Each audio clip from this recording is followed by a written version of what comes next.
Mon père a offert ma pâtisserie à ma sœur pour son mariage. J'ai dit non. Il m'a fracturé le crâne contre un mur devant 200 invités. Ce qu'il ignorait, c'est qu'un invité filmait en direct. Cette nuit-là, 5 millions de personnes ont vu mon humiliation. Ce fut la fin de son règne et le début de ma vie. Mais avant le sang et la vidéo, il y avait le silence. Le silence lourd et parfumé d'un château en Bourgogne. Je m'appelle Aveline, j'ai 30 ans, et je suis maître chocolatier. Ce soir-là, je me tenais près de l'entrée de service du domaine de la Couronne d'Or, un de ces châteaux loués à prix d'or pour des mariages qui ressemblent plus à des transactions commerciales qu'à des unions. L'air était irrespirable. Un mélange écœurant de milliers de lys blancs et du parfum capiteux du champagne millésimé le plus cher, celui de la collection privée de mon père, Armand. Armand n'était pas un homme. C'était un roi. Du moins, c'est ainsi qu'il se voyait, lui, le négociant en vin le plus puissant de Beaune. Et ce soir, il mariait sa princesse. Ma sœur, Coralie. Coralie, 26 ans, avait construit sa vie sur deux choses, son visage parfait et sa capacité à ne jamais transpirer. C'était une influenceuse. Son travail consistait à être belle à côté des bouteilles de vin de mon père. Elle était le soleil de notre famille. Et moi ? J'ai toujours été l'ombre. L'ombre utile. Je n'étais pas là par choix. J'étais là par stratégie. Une stratégie de survie. Ma mère, Béatrice, m'avait supplié la semaine précédente. Aveline, s'il te plaît, avait-elle murmuré dans la cuisine de la maison familiale, ses mains serrant nerveusement un torchon. C'est une alliance commerciale. La famille du marié, ils sont importants. Ton père veut leur montrer un front uni. Fais-le pour moi. Un front uni. C'est ainsi qu'elle appelait le fait de prétendre que nous n'étions pas une famille brisée, dysfonctionnelle, au bord de l'implosion. J'étais venue pour ma mère. Mais aussi pour moi. La chocolaterie Cendrillon, ma boutique, mon œuvre, ma vie, était en plein cœur de Beaune. C'était le territoire d'Armand. Un mot de travers de sa part, une rumeur lancée dans un dîner avec le maire, et mes licences, mes fournisseurs, tout pouvait devenir compliqué. Alors je jouais le jeu. J'étais là, dans ma robe bleu marine fonctionnelle, une ombre parmi les robes de créateurs couleur champagne. Je regardais Coralie, riant aux éclats, sa robe valant le prix d'une petite voiture. Elle était le centre de tout. Mon père la couvait du regard, un verre de ce qui ressemblait à un Armagnac hors d'âge à la main. J'observais la scène. Je suis une artisane. Je vois les détails. Je vois l'illusion. Le système de sonorisation, par exemple. Il grésillait. Un sifflement aigu qui dérangeait les invités. J'ai vu l'organisateur du mariage paniquer. Discrètement, je me suis éclipsée derrière les tentures. J'ai trouvé le panneau de contrôle. Un câble mal branché, un réglage de gain poussé au maximum. Je l'ai réparé en 30 secondes. Le sifflement s'est arrêté. Personne ne m'a vu. Personne n'a su. C'était mon rôle. L'ombre qui répare. La fille fonctionnelle. Je suis retournée à mon poste près de la sortie, reprenant mon verre d'eau. La chaleur était suffocante. Mon père riait fort, trop fort. J'ai reconnu ce rire. C'était le rire qui précédait la cruauté. Et puis j'ai senti cette odeur, plus forte maintenant. L'Armagnac. Pour les autres, c'était l'odeur de la fête. C'était le parfum d'un homme qui célébrait le plus beau jour de la vie de sa fille. Pour moi, c'était l'odeur du danger. C'était le carburant de sa rage. C'était l'odeur de la tempête qui approchait, et je savais que quelqu'un allait être blessé. Je pensais juste que ce ne serait pas moi. Pas en public. Avant de continuer cette histoire, j'aimerais prendre une seconde pour vous remercier d'être là. Je vois déjà les chiffres monter, et c'est incroyable. J'aimerais savoir d'où vous m'écoutez. Êtes-vous en France ? Au Québec ? En Belgique ? Dites-le-moi dans les commentaires. Dites-moi de quelle ville vous venez, et quelle heure il est chez vous en ce moment. C'est important pour moi de savoir qui écoute. Maintenant, retournons à ce château. La musique s'est arrêtée. Ting. Ting. Ting. Le son de la petite cuillère d'Armand contre son verre en cristal a fait taire les 200 invités. Il se tenait près de la pièce montée, rayonnant. Sa voix de négociant, habitué à remplir les caves de dégustation, n'avait pas besoin de micro. Mes amis? Ma famille?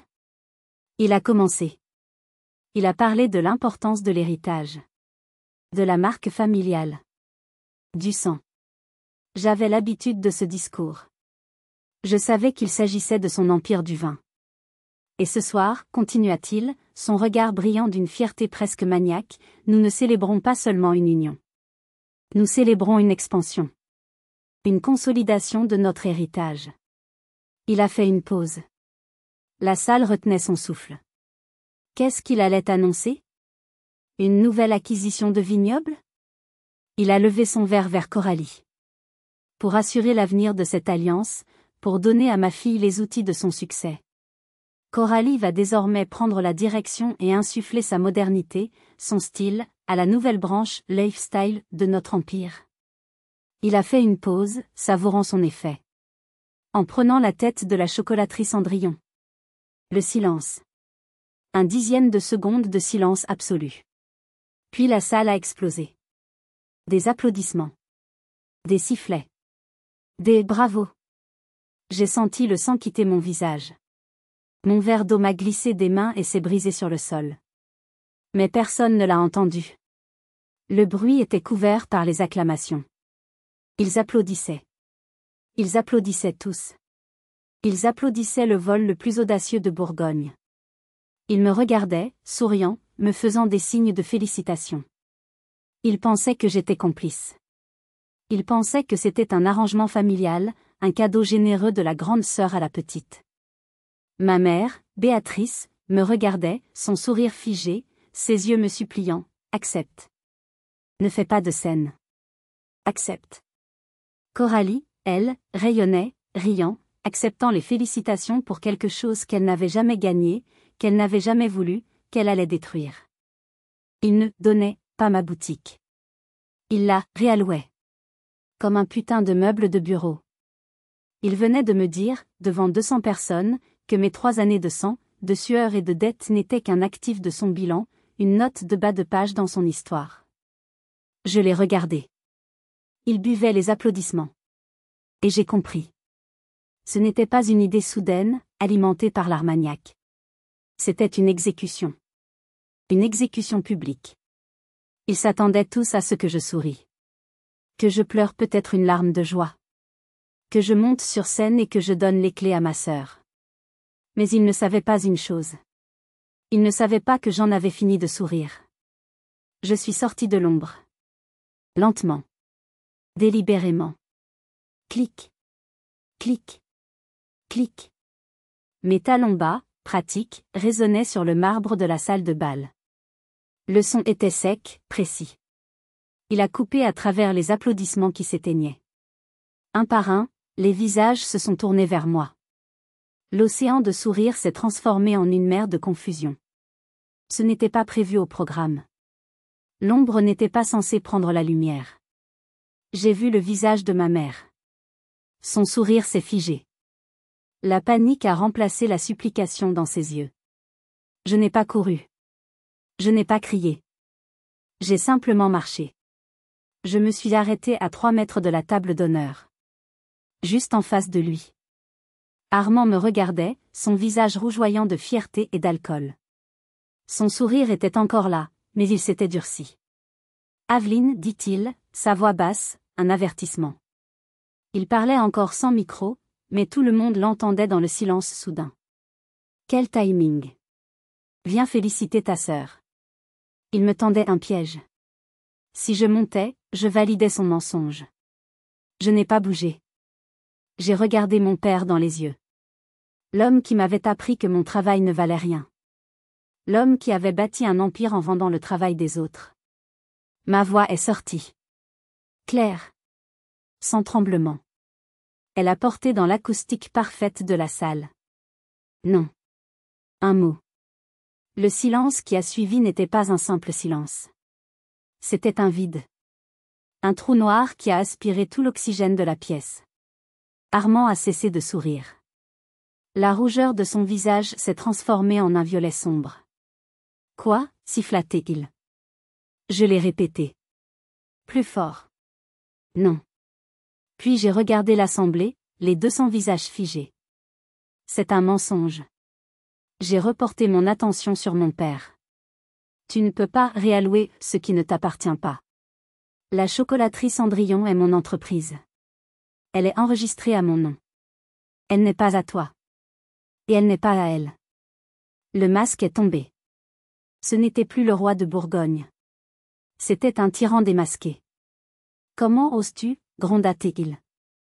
Il a fait un pas vers moi, quittant l'estrade. Après tout ce que j'ai fait pour toi.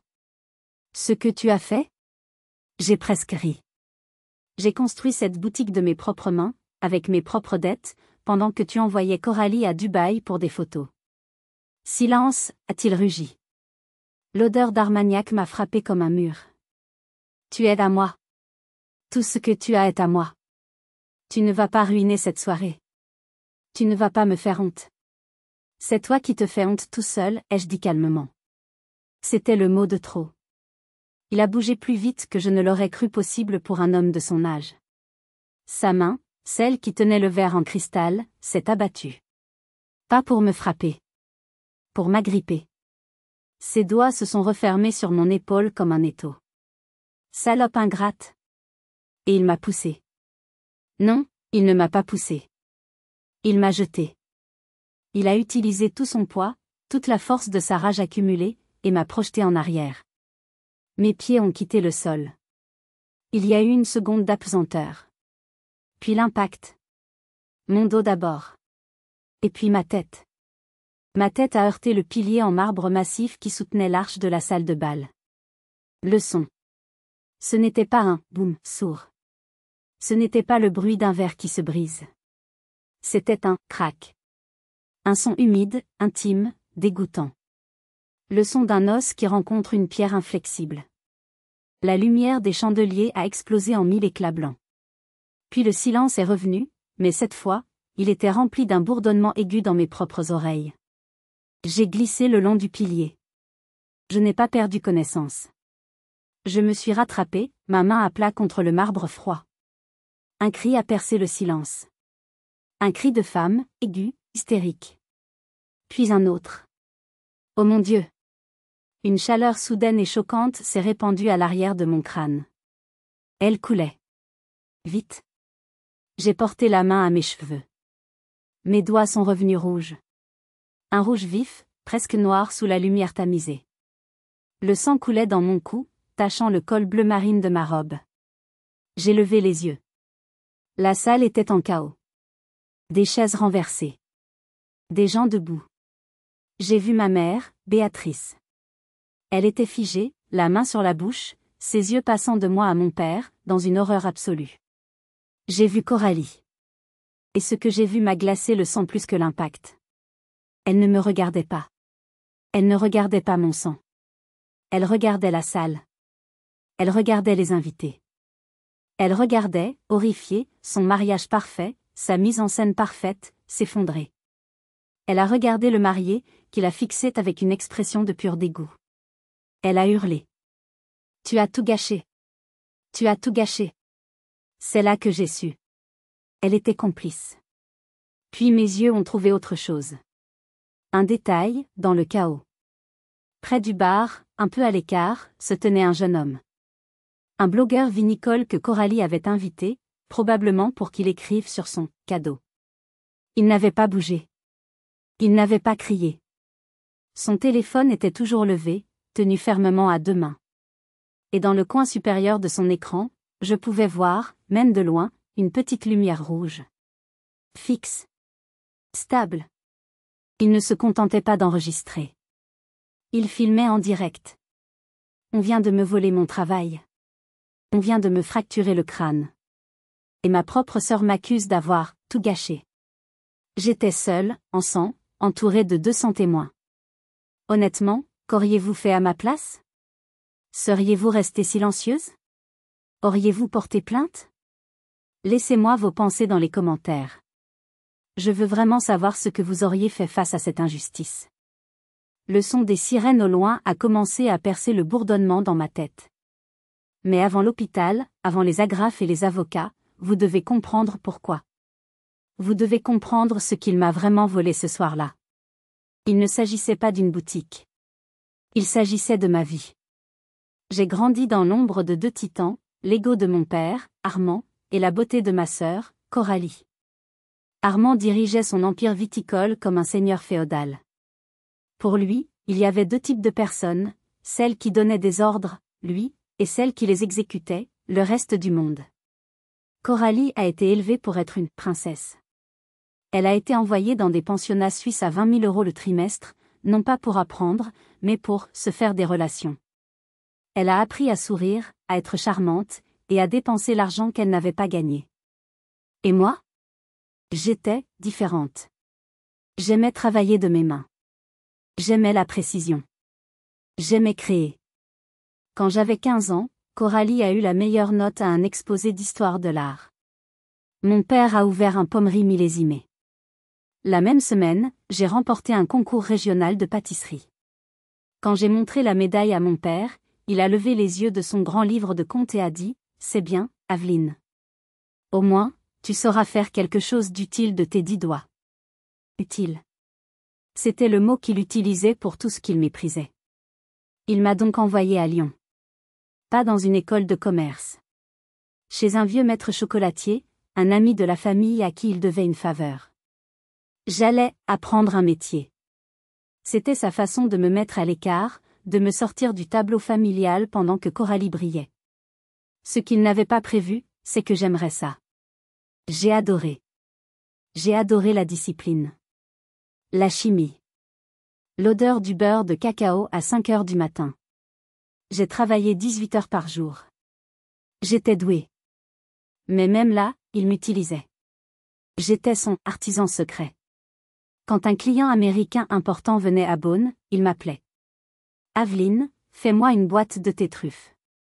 Celles que tu fais à l'Armagnac. Il les offrait comme si elles venaient de la meilleure boutique de Paris.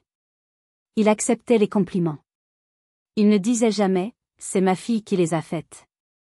Il prenait mon talent et le vendait comme le sien. Pendant ce temps, ma mère, Béatrice, jouait son rôle à la perfection. Elle était la complice silencieuse. Elle avait grandi dans une famille modeste, et Armand lui avait offert un titre, Madame Armand. En échange, elle devait assurer la paix. Un jour, je lui ai montré mes mains, couvertes de brûlures de sucre et de coupures. J'avais 19 ans. Tu as les mains de ta grand-mère, m'a-t-elle dit, sa voix soudainement triste. Ma grand-mère maternelle. La femme dont on ne parlait jamais. Elle était quoi, ai-je demandé. Elle était pâtissière, a-t-elle admis dans un souffle. Une simple pâtissière à Dijon. Ton père n'a jamais voulu que les gens le sachent. Ce jour-là, j'ai compris. Mon talent n'était pas seulement utile. C'était une honte. C'était un rappel des origines modestes de ma mère. Et j'ai compris le conflit de Béatrice, elle était fière de moi en secret, mais terrifiée à l'idée de me défendre en public. Elle avait choisi son camp il y a longtemps. Elle avait choisi le confort plutôt que ses enfants. Cette révélation n'a pas brisé mon esprit. Elle l'a forgé. J'ai économisé.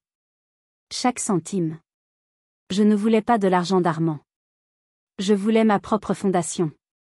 Armand m'a appris à être la meilleure, seulement pour pouvoir mépriser ce que je faisais.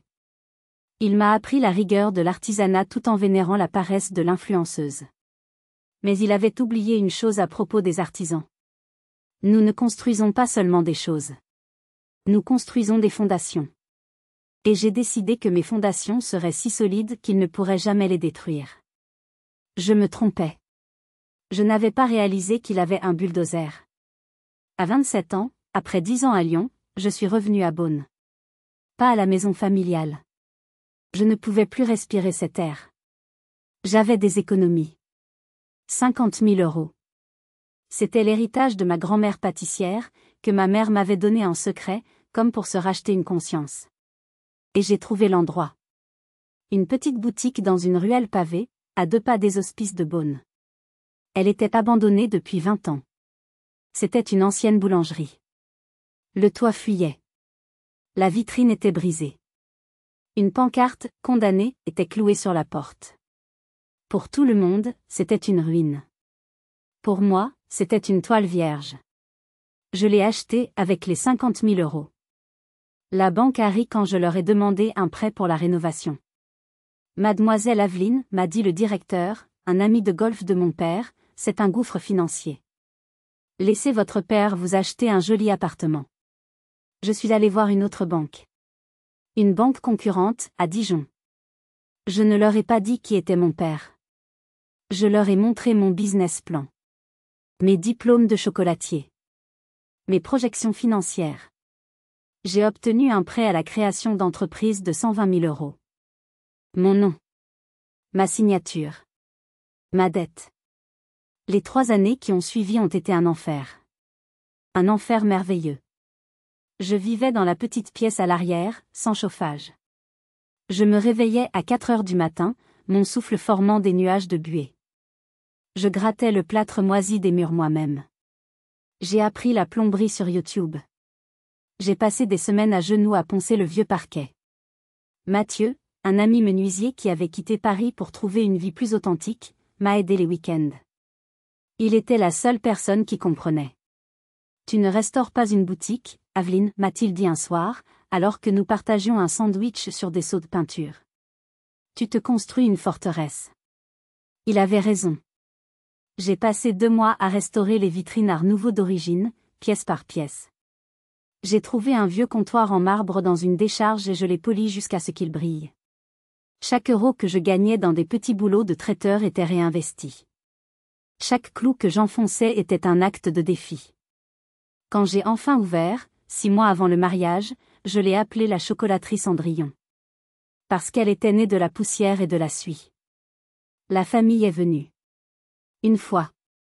Coralie a fait le tour, son téléphone à la main. C'est mignon, a-t-elle dit, en prenant son selfies.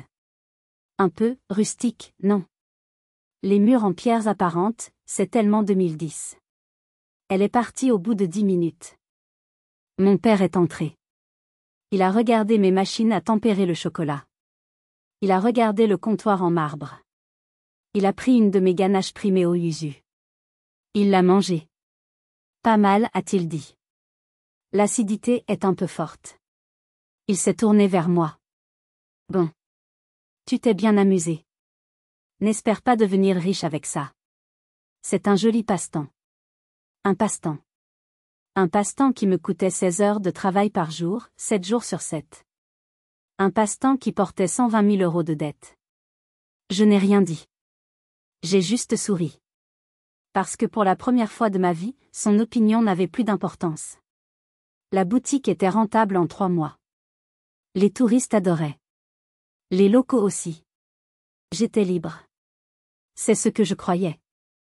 Je n'ai jamais voulu devenir riche. Je voulais être libre. Et pendant 6 mois, je l'ai été. Jusqu'à 3 mois avant le mariage. Jusqu'à ce que Coralie annonce ses fiançailles avec le fils d'un autre grand négociant. Et soudain, mon passe-temps est devenu intéressant. Il n'était plus une honte. Il était devenu un atout stratégique. Un soir, mon père m'a convoqué pour le dîner. Aveline, a-t-il dit en découpant son rôti. Coralie va avoir besoin de quelque chose pour s'occuper, après le mariage. Quelque chose de chic. Ton petit magasin est bien situé. Mon sang s'est glacé. Ce n'est pas un petit magasin. C'est mon entreprise. Et elle n'est pas à vendre. Il m'a regardé. Un regard froid, calculateur.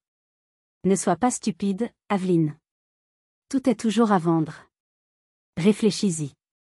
Je n'avais pas réalisé que ce n'était pas une négociation. C'était une déclaration d'intention. J'ai refusé. Poliment, mais fermement. J'ai dit à mon père que ma boutique n'était pas un jouet à offrir. Il n'a plus jamais mentionné le sujet. C'est là que j'aurais dû me méfier. Le silence d'Armand est plus dangereux que ses cris. La guerre a commencé. Pas une guerre ouverte. Une guerre d'usure. 2 semaines plus tard, c'était le début de la saison de Noël. Ma période la plus chargée. J'avais des commandes pour des milliers d'euros. Ma petite cuisine tournait à plein régime. Un mardi matin, à 9 heures, 2 hommes en costume gris sont entrés. Service d'hygiène. Contrôle sanitaire, a dit l'homme le plus âgé, sans un sourire. J'ai failli m'évanouir. Mais, j'ai été inspecté il y a 4 mois. Tout était parfait. Nous avons reçu une plainte anonyme, a-t-il dit en sortant son calepin. Une plainte très détaillée.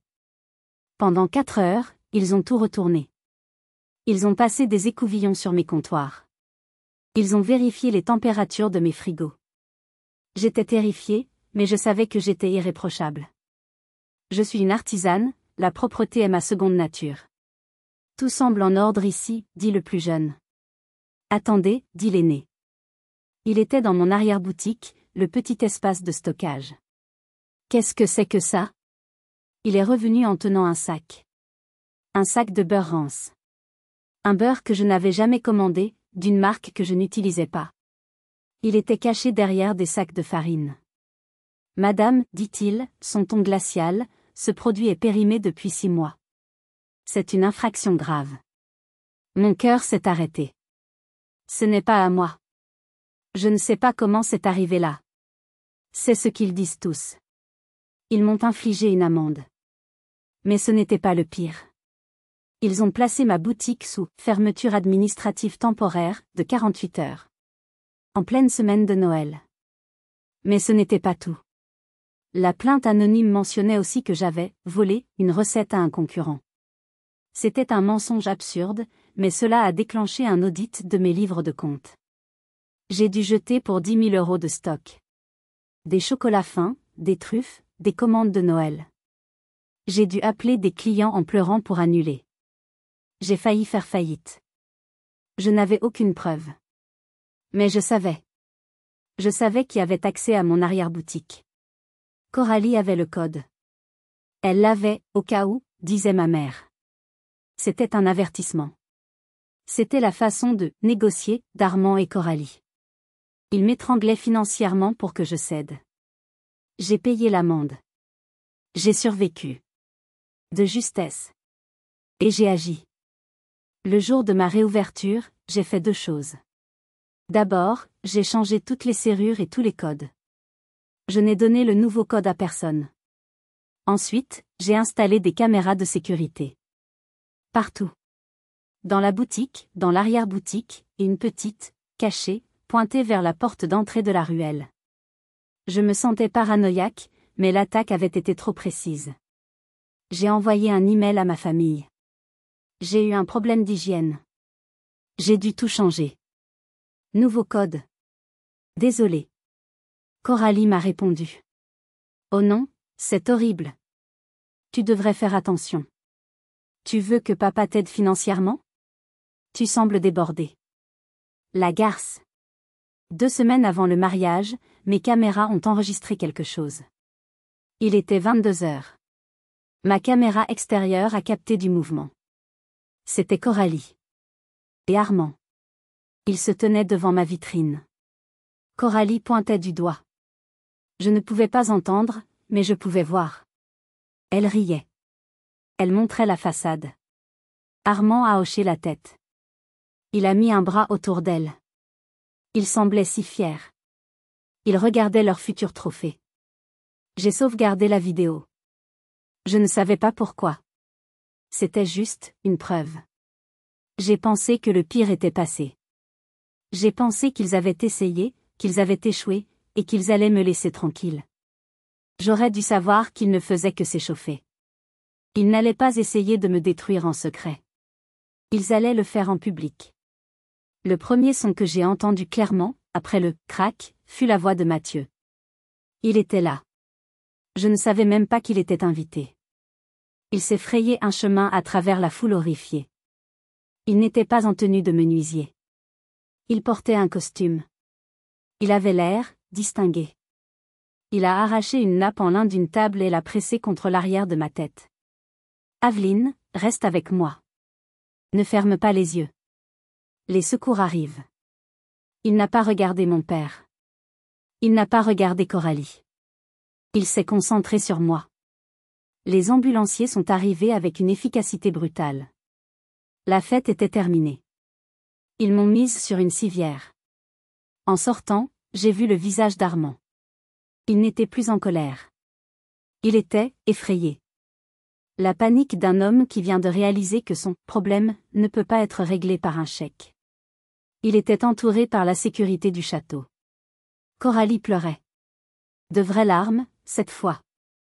Des larmes de rage et d'apitoiement. Ma robe, mon mariage. Elle a tout ruiné. L'hôpital de Beaune était silencieux à 2 heures du matin. Le médecin m'a regardé avec une gentillesse fatiguée. Eh bien, mademoiselle Aveline.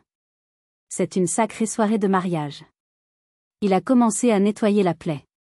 Vous avez de la chance. C'est une fissure mineure de l'os occipital. Mais ça saignait beaucoup. Je vais devoir mettre cette agrafe. Cette agrafe. Alors qu'il me recousait, une infirmière est entrée.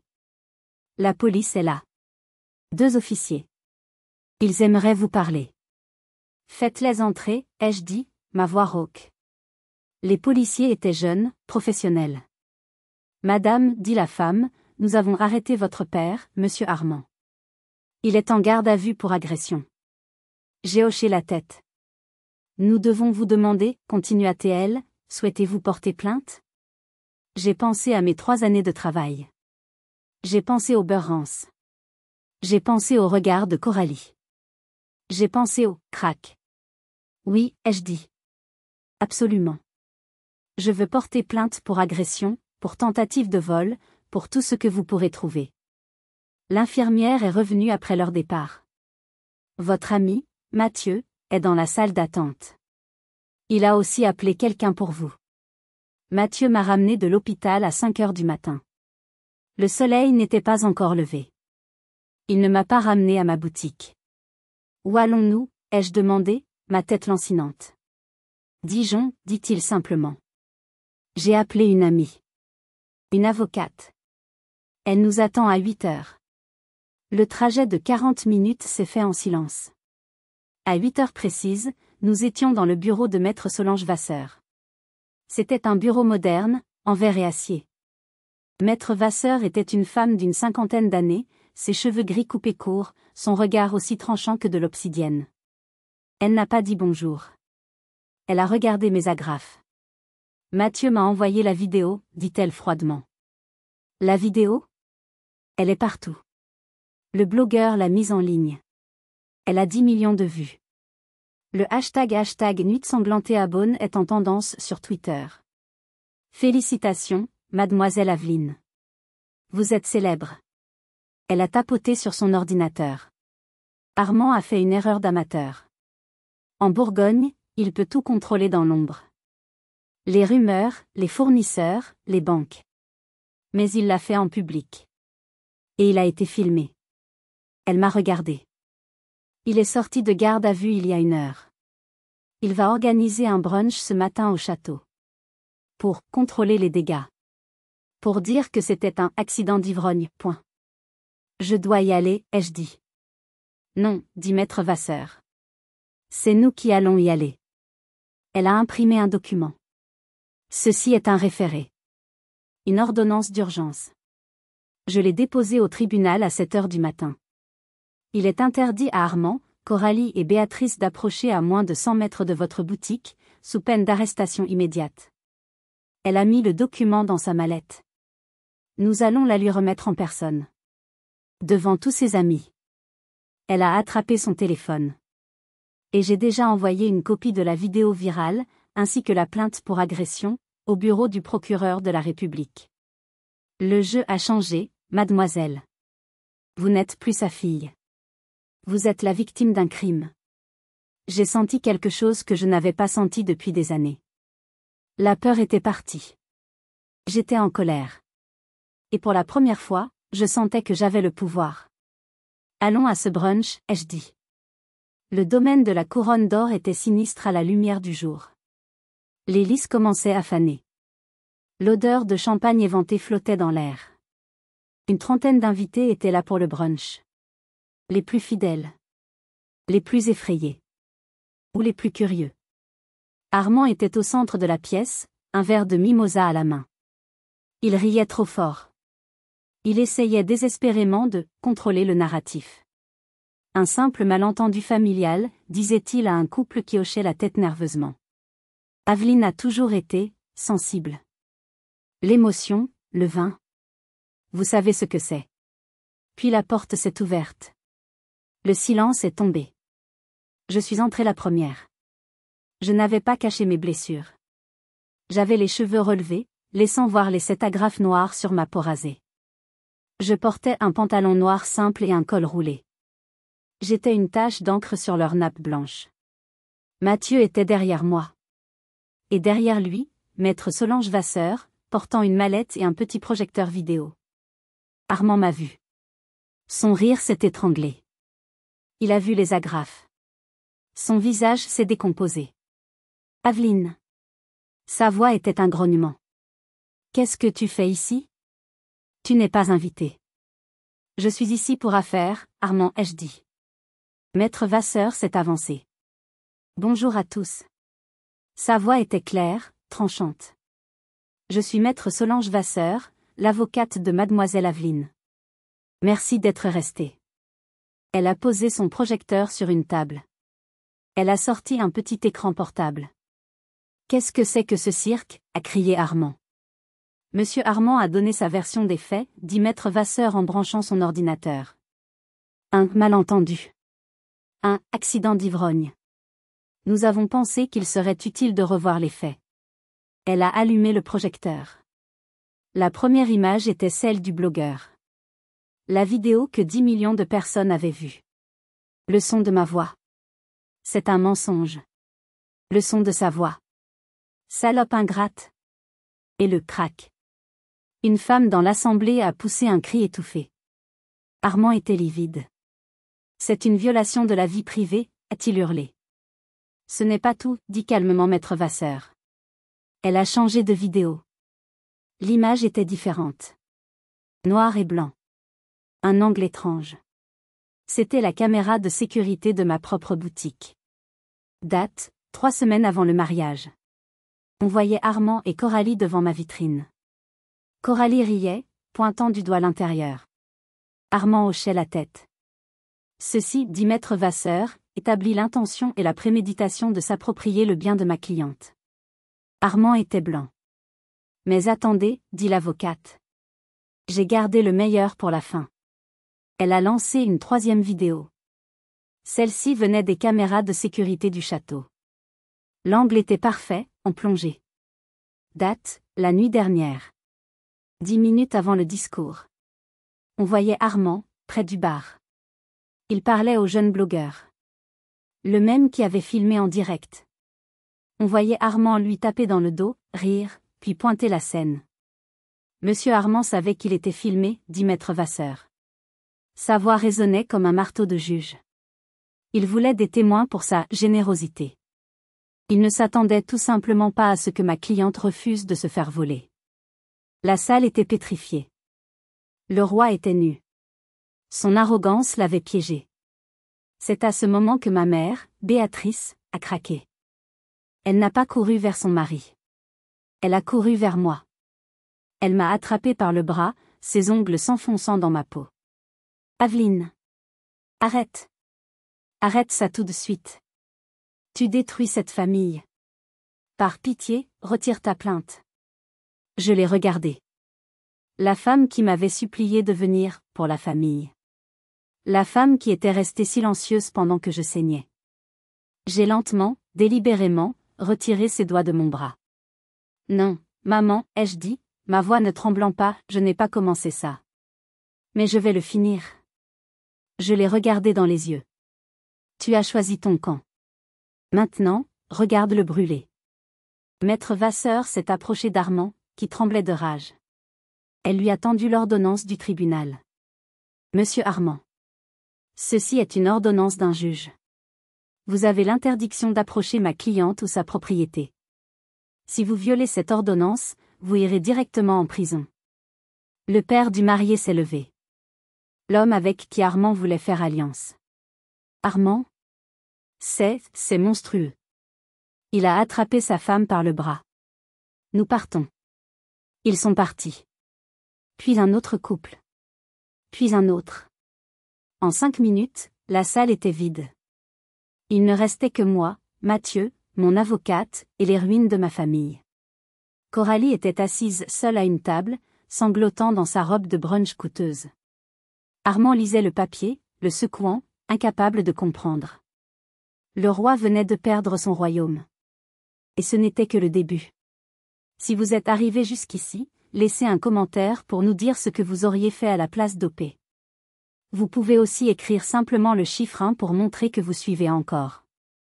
Et dites-nous, vous regardez cette histoire depuis quelle région ou quel pays? La chute d'un empire, surtout en Bourgogne, ne se produit pas en un jour. Ce n'est pas une explosion. C'est un effondrement structurel. C'est une perte de fondation. Armand n'a pas été détruit par un tribunal, du moins pas au début. Il a été détruit par la communauté même qu'il pensait diriger. L'effondrement a commencé le lundi matin, moins de 48 heures après le brunch. Le premier domino à tomber fut celui du respect. En Bourgogne, tout est basé sur les relations. Sur la parole donnée. Sur le respect de la terre et du travail. Les vignerons, les hommes qui cultivent les vignes, sont des artisans, tout comme moi. Ils avaient vu la vidéo. Ils avaient entendu parler du brunch. Le lundi, 3 des plus importants fournisseurs de raisins de pinot noir d'Armand, des familles avec lesquelles ils travaillaient depuis 20 ans, ont rompu leur contrat. Le prétexte officiel était une mauvaise récolte ou des problèmes de mildiou. La véritable raison était sur toutes les lèvres: on ne fait pas affaire avec un homme qui attaque sa propre fille. On ne fait pas affaire avec un homme qui méprise le travail de l'artisan. Armand pouvait avoir de l'argent, mais sans les meilleurs raisins, son vin n'était que du jus. Son empire commençait à pourrir de l'intérieur. Le deuxième domino fut celui des affaires. Les importateurs américains et japonais, qui achetaient des millions d'euros de son vin chaque année, ont vu la vidéo. Ils ont vu le hashtag Nuit sanglante à Beaune. Leur monde est fait d'images de marque, de luxe, d'histoire. L'histoire d'un patriarche violent attaquant sa fille artisane n'était pas une bonne histoire. Les emails ont commencé à affluer. Nous mettons en pause nos commandes. Nous devons réévaluer notre partenariat en raison de ce risque de réputation. En une semaine, Armand a perdu 60% de ses commandes à l'export. Le troisième domino fut celui de l'argent. Armand dirigeait son entreprise à crédit, comme beaucoup. Sa ligne de crédit principale était détenue par une grande banque de Dijon. La même banque où j'avais mon prêt professionnel pour la chocolaterie Cendrillon. Mon avocate, Maître Vasseur, a simplement envoyé une copie de ma plainte et de l'ordonnance restrictive au gestionnaire de risque de la banque. La banque a paniqué. Un client de premier plan, au centre d'un scandale viral d'agression et de fraude. C'était un risque de réputation grave. Ils n'ont pas attendu. Ils ont appelé ses prêts. C'est un terme bancaire poli pour dire: vous nous devez 5 millions d'euros. Maintenant. Armand était riche en terre et en bouteilles, mais il était pauvre en liquidité. Il ne pouvait pas payer. Il a dû vendre. Et le seul acheteur assez grand, assez riche et assez impitoyable pour profiter de sa faiblesse était la famille du marié. La famille avec laquelle il avait voulu s'allier. Ils ont racheté ses actions, ses dettes, son nom. Ils l'ont racheté pour une fraction de sa valeur. En un mois, Armand n'était plus le propriétaire de son empire. Il était un consultant sans pouvoir, dans une entreprise qui portait encore son nom. Il a été détrôné. Pendant ce temps, Coralie faisait face à sa propre chute. Son mariage a été annulé avant même la fin de la lune de miel. La famille du marié ne voulait pas d'une « influenceuse pourrie », le nouveau hashtag qui la suivait, dans leur lignée. Elle a essayé de lancer une chaîne YouTube, se présentant comme une « victime », pleurant sur la façon dont sa sœur jalouse avait ruiné son grand jour. La vidéo a reçu 500 000 dislikes en une journée. Ses sponsors l'ont lâchée. Sa carrière, basée sur une illusion de perfection, s'est évaporée. Je n'ai rien fait de tout cela. Je n'ai pas appelé les vignerons. Je n'ai pas appelé les importateurs. Je n'ai pas appelé la banque. Je n'ai fait que dire non. J'ai juste allumé la lumière. C'est l'obscurité qui a fait le reste du travail. Mais l'histoire n'était pas encore terminée. Il restait le tribunal. Et il restait ma mère. Le procès pénal a eu lieu 6 mois plus tard. Ce fut une formalité. Le bureau du procureur n'a pas plaisanté. Ils n'ont pas traité cela comme un drame familial. Ils l'ont traité comme une agression aggravée. L'avocat d'Armand, un ténor coûteux de Paris, a tenté la défense de l'ivresse et de la passion paternelle. Un moment d'égarement, a-t-il plaidé. Un drame familial qui n'aurait jamais dû quitter la sphère privée. Puis le procureur a projeté la vidéo. La vidéo du brunch. Il a montré la vidéo de ma caméra de sécurité, Armand et Coralie complotant devant ma boutique. Il a montré la vidéo du château, Armand préparant le blogueur avant son discours. L'avocat s'est assis. Il n'y avait plus rien à dire. Le jury a délibéré pendant 20 minutes. Armand a été reconnu coupable d'agression avec circonstances aggravantes et de tentative d'extorsion. Le juge a été sévère. Monsieur Armand, dit-il, vous n'avez pas seulement attaqué votre fille. Vous avez attaqué une femme entrepreneur. Vous avez utilisé votre pouvoir pour intimider et voler. Vous avez confondu la famille avec la propriété. Il a été condamné. Pas à de la prison ferme. Il était ruiné, son casier était vierge. Mais il a écopé d'une peine de prison avec sursis, d'une amende colossale qui a achevé de le ruiner, et d'une obligation de soins pour gérer sa colère et son alcoolisme. Et le plus important pour moi, le juge a rendu l'ordonnance restrictive permanente. Lui, Coralie et Béatrice. Interdiction à vie d'approcher ma boutique ou ma personne. Je suis sortie du tribunal. Mathieu était à mes côtés. J'ai respiré l'air frais de Dijon. Je me sentais légère. Je suis retournée à Beaune, à ma boutique. La chocolaterie Cendrillon était florissante. Le scandale, ironiquement, avait fait de moi une célébrité locale. Les gens ne venaient pas seulement pour le chocolat, ils venaient pour soutenir l'artisane qui a dit non. Je pensais que tout était fini. Et puis, une semaine après le verdict, la cloche de ma boutique a sonné. C'était ma mère. Béatrice. Elle avait l'air plus âgée. Ses vêtements coûteux semblaient trop grands pour elle. Elle n'avait plus l'assurance de « Madame Armand ». « Aveline, dit-elle, sa voix tremblante. Tu n'as pas le droit d'être ici, ai-je dit froidement. L'ordonnance ? Je sais. J'ai 2 minutes. La police peut venir. Je m'en fiche. Elle m'a regardé, ses yeux pleins d'une douleur que je n'avais jamais vue. Il est parti. Parti où ? Il est en cure de désintoxication. Obligatoire. La maison est vendue. Les nouveaux propriétaires, la famille du marié, ils m'ont donné une semaine pour partir. Elle attendait. Elle attendait que je dise « Oh, maman, viens vivre avec moi ». Je n'ai rien dit. J'ai essuyé mon comptoir en marbre. Aveline a-t-elle pleuré ? Je n'ai rien. Je n'ai nulle part où aller. Tu es ma fille. Je me suis arrêtée. J'ai levé les yeux vers elle. Et tu es ma mère. Où étais-tu quand il m'a jeté contre ce mur ? Où étais-tu quand Coralie a essayé de me faire fermer boutique ? Où étais-tu pendant les 20 ans où il m'a traité comme une moins que rien ? J'essayais de protéger la famille, a-t-elle crié. Non, ai-je dit, ma voix tranchante comme un couteau. Tu essayais de protéger ton confort. Tu as fait un choix, maman. Tu l'as choisi, lui et son argent, plutôt que moi. Et maintenant, il n'a plus d'argent. Elle m'a regardée, horrifiée. Tu as pris tout ce que j'avais. Non, ai-je dit en m'approchant de la porte. Je n'ai rien pris. J'ai seulement refusé de lui donner ce qui était à moi. J'ai ouvert la porte de ma boutique. Tu dois partir. L'ordonnance est claire. Elle m'a regardé une dernière fois, son visage déformé par la rage et le désespoir. Tu es comme lui.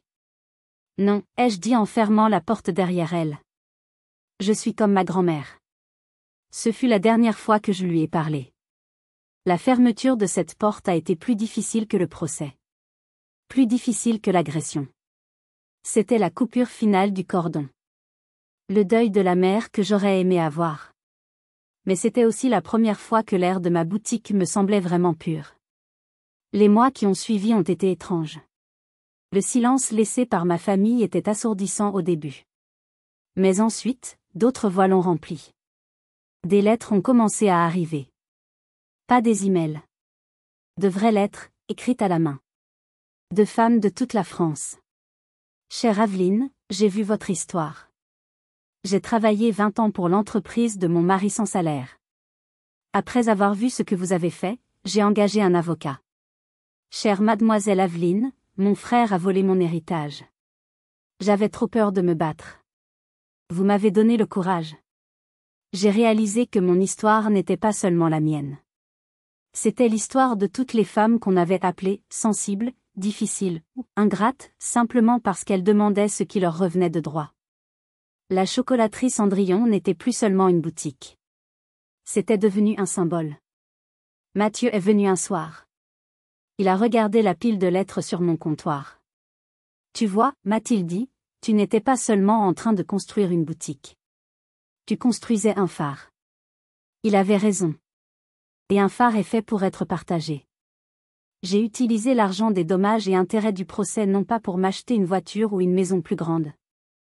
Je l'ai utilisé pour racheter l'espace vide à côté de ma boutique. J'ai abattu le mur. Avec Mathieu, nous avons créé les Ateliers Cendrillon. Ce n'est pas seulement un cours de pâtisserie. C'est un programme d'apprentissage certifié. Nous accueillons des femmes. Des femmes qui sortent de relations abusives. Des femmes qui ont été licenciées à 50 ans. Des femmes qui, comme moi, ont besoin d'apprendre à construire quelque chose de leurs propres mains. Nous leur apprenons la chocolaterie, la pâtisserie, mais aussi la comptabilité, le marketing, comment déposer un brevet, comment lire un contrat de prêt. Ma grand-mère était une simple pâtissière. Je suis devenue une formatrice. Coralie? J'ai entendu dire qu'elle était à Dubaï, essayant de redevenir influenceuse. Armand? Il vit dans un petit appartement à Dijon. Je ne l'ai jamais revu. Quant à moi, je suis ici. Dans ma boutique. Il y a 2 semaines, j'ai fait une dernière chose. J'ai commandé une petite plaque en laiton. Je l'ai installée moi-même sur la façade en pierre, juste à côté de la porte. Elle ne dit pas « fondée en 2023 ». Elle dit « réalisée par Aveline ». Mon nom. Mon travail. Ma vie. Pendant 30 ans, j'ai vécu dans l'ombre, en pensant que je n'étais qu'un reflet de la lumière des autres. J'ai été la fille obéissante, l'employée secrète, la victime silencieuse. Cette nuit-là, au mariage, quand ma tête a heurté ce marbre, quelque chose s'est brisé. Mais ce n'était pas seulement mon crâne. C'était l'illusion. Mon père avait raison sur une chose. J'ai les mains de ma grand-mère. Ce sont des mains faites pour construire. Je n'ai plus jamais été l'ombre. Je suis devenue l'architecte. Merci beaucoup d'avoir écouté cette histoire jusqu'au bout. Votre soutien compte énormément. Cette histoire parle de trouver sa voie, même quand on vous a dit de vous taire toute votre vie. Maintenant, c'est à votre tour.